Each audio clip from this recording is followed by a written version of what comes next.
Hello दोस्तों, आज मैं आप लोगों के लिए बहुत ही बेहतरीन चैप्टर रेलवे ग्रुप डी के लिए लाया हूँ। वो है नंबर सिस्टम। नंबर सिस्टम से रेलवे ग्रुप डी में एक या दो क्वेश्चन पूछे जाते हैं। तो हम ऐसे बहुत से प्रश्न लाए हैं जो कि रेलवे ग्रुप डी में पूछ रखा है और इस टाइप से क्वेश्चन पूछे जाते हैं। तो उसको आप ट्रिक के माध्यम से कैसे बनाइएगा कम समय में, हम आपको बताऊंगा। जैसे इस क्वेश्चन को रेलवे ग्रुप डी पूछ रखा है कि 5 क्रमागत सम संख्याओं का योग 200 है, तो सबसे बड़ी संख्या क्या होगी। इस टाइप से क्वेश्चन पूछते हैं। तो हम देखेंगे कि 5 क्रमागत सम संख्याओं का योग 200 है, तो हम यहाँ पे 200 लिख देंगे। अब कितनी क्रमागत सम संख्या है, तो 5 से इसको भाग लगा देंगे। भाग लगाएंगे तो क्या आएगा, 5 4 जा 20 और 0 40 आ जाएगा। अब देखेंगे 40 के बाद दो सम संख्या क्या है और उसके पहले दो सम संख्या क्या है। तो 40 के बाद दो सम संख्या 42 है, 44 है, उससे पहले 38 है, 36 है। तो इसमें बड़ी संख्या क्या है, 44 है। तो आपका ऑप्शन दे रखा है, सी नंबर ऑप्शन आपका करेक्ट हो जाएगा। अगर पूछ दे कि इसकी छोटी संख्या क्या होगी, तो आपका 36 हो जाएगा। अगर कुछ सवाल इसमें चेंजिंग कर दे, कह देगा कि 5 क्रमागत सम संख्या की जगह पे आपका विषम कर दे। क्या कर दे, सम संख्या की जगह पे आपका एक विषम संख्या कर दे। और कर दे विषम संख्या का करके, और कहेगा कि इसका योग क्या है। अगर इसका योग दे देगा 125 है, अगर इसका योग 125 है, तो अब इसको कैसे सॉल्व करेंगे। तो इसको हम देखेंगे कि 125 इसका सम है, 125 यहाँ लिखेंगे। और कितने क्रमागत विषम संख्या है, 5 है। इसको 5 से भाग लगा देंगे। 5 2 जा 10 और 5 5 जा 25 आ गया। 25 के बाद दो विषम संख्या क्या होगा और दो पहले क्या होगा। तो 25 के बाद दो विषम संख्या 27 29 और उससे पहले 23 21। तो इसमें बड़ी संख्या क्या हो जाएगा, 29 हो जाएगा। और छोटी संख्या अगर पूछ देगा तो 21 हो जाएगा। अगर और चेंजिंग कर दे, कहे कि विषम संख्या ना पूछे ना सम संख्या पूछे, कहे कि लगातार संख्या हो, माने 5 क्रमागत संख्या हो, ऐसे लगातार संख्या हो, और उसका सम दे दे कुछ है। अगर वो कह देगा कि 5 क्रमागत संख्याओं का जो अगर आपको दे देगा कि 165 है, तब कैसे सॉल्व कीजिएगा। तो इसको भी हम देखेंगे कि 165 है और कितनी क्रमागत संख्या है, 5 है। 5 से भाग लगा देंगे। 5 3 जा 15 ना, 5 3 जा 15, 33 आ गया। अब देखेंगे कि 33 के बाद क्या आता है, 34 35, इधर 32 31 आता है। तो इससे बड़ी संख्या क्या है, 35 है। 35 इसका आंसर हो जाएगा। छोटी संख्या पूछ देगा कि छोटी संख्या क्या है, इसका 31 छोटी संख्या हो जाएगा। अगर वो 5 ना पूछ करके अगर कहे कि 3 क्रमागत सम संख्या, 3 क्रमागत विषम संख्या या 3 क्रमागत संख्या करके पूछे, तो उसको भी हम देख लेते हैं। अगर दे देगा कि 3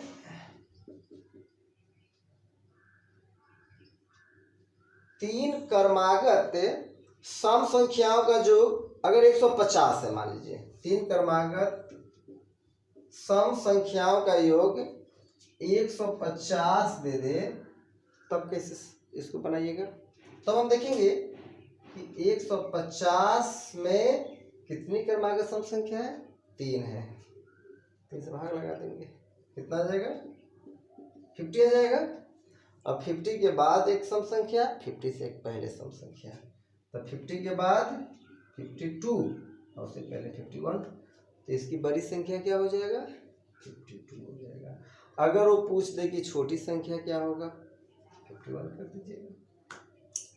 अगर सम संख्या की जगह पे अगर वो विषम दे देगा, सब टाइप के क्वेश्चन बता देता हूं।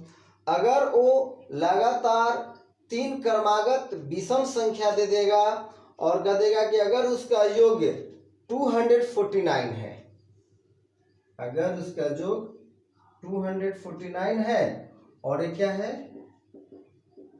विषम संख्या है, तो अब इसको कैसे बनाएंगे?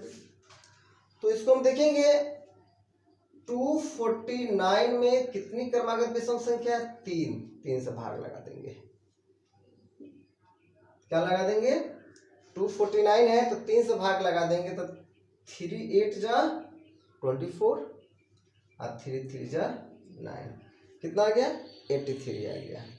अब देखेंगे 83 के बाद विषम संख्या क्या है, अब पहले क्या है? तो 83 के बाद विषम संख्या 85 है और उससे पहले 81 है, तो इसकी बड़ी संख्या कितना हो जाएगा?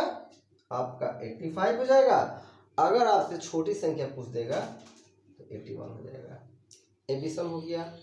अगर आपको लगातार कहेगा कि 3 क्रमागत संख्याओं का योग, अगर मान लीजिए 282 है, 282 है और 3 क्रमागत संख्या है, 3 क्रमागत संख्या है, तो हम इसको कैसे सॉल्व करेंगे? तो इसको भी हम देखेंगे कि 282 है और 3 क्रमागत संख्या है, 3 से भाग लगा देंगे, क्या हो जाएगा? 3 9 जा 27 और 3 4 जा 12, 94 हो गया। अब 94 के बाद 95 और इससे पहले 93, तो बड़ी संख्या क्या हो जाएगा? 95। अगर छोटी संख्या पूछ देगा तो 93। ओके, तो इस टाइप से क्वेश्चन पूछेगा तो आप तो बनाने में कोई दिक्कत नहीं होगी। नेक्स्ट क्वेश्चन चलते हैं।